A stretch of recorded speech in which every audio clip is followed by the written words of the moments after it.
Chapter 18.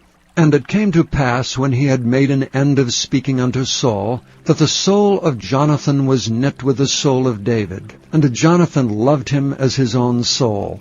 And Saul took him that day, and would let him go no more home to his father's house. Then Jonathan and David made a covenant, because he loved him as his own soul. And Jonathan stripped himself of the robe that was upon him, and gave it to David, and his garments, even to his sword, and to his bow, and to his girdle. And David went out whithersoever Saul sent him, and behaved himself wisely. And Saul set him over the men of war, and he was accepted in the sight of all the people, and also in the sight of Saul's servants. And it came to pass as they came, when David was returned from the slaughter of the Philistines, that the women came out of all cities of Israel, singing and dancing, to meet King Saul with tabrets, with joy and with instruments of music. And the women answered one another as they played, and said, Saul hath slain his thousands, and David his 10,000s. And Saul was very wroth, and the saying displeased him. And he said, They have ascribed unto David 10,000s, and to me they have ascribed but thousands. And what can he have more but the kingdom? And Saul eyed David from that day and forward.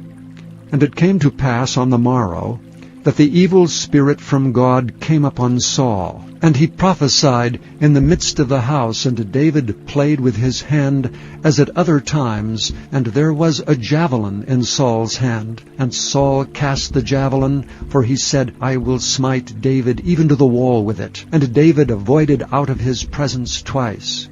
And Saul was afraid of David, because the Lord was with him, and he was departed from Saul. Therefore Saul removed him from him, and made him his captain over 1,000. And he went out and came in before the people.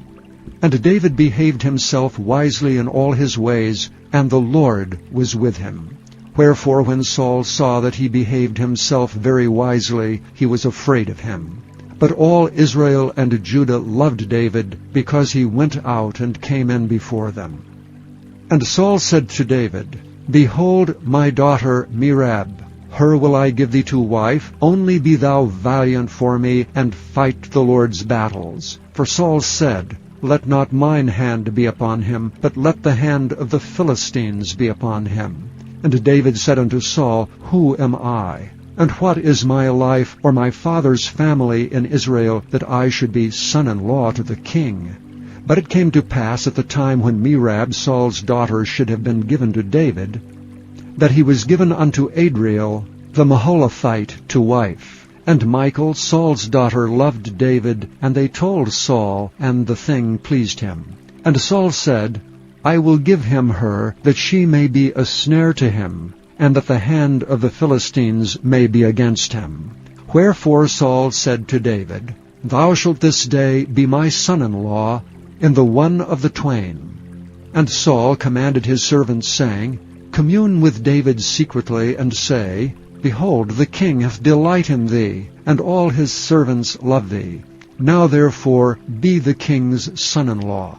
And Saul's servants spake those words in the ears of David. And David said, Seemeth it to you a light thing to be a king's son-in-law, seeing that I am a poor man, and lightly esteemed? And the servants of Saul told him, saying, On this manner spake David. And Saul said, Thus shall ye say to David, The king desireth not any dowry, but 100 foreskins of the Philistines, to be avenged of the king's enemies. But Saul thought to make David fall by the hand of the Philistines. And when his servants told David these words, it pleased David well to be the king's son-in-law, and the days were not expired. Wherefore David arose and went, he and his men, and slew of the Philistines 200 men. And David brought their foreskins, and they gave them in full tale to the king, that he might be the king's son-in-law. And David gave him Michal his daughter to wife. And Saul saw and knew that the Lord was with David, and that Michal, Saul's daughter, loved him. And Saul was yet the more afraid of David, and Saul became David's enemy continually. Then the princes of the Philistines went forth, and it came to pass, after they went forth, that David behaved himself more wisely than all the servants of Saul, so that his name was much set by. Chapter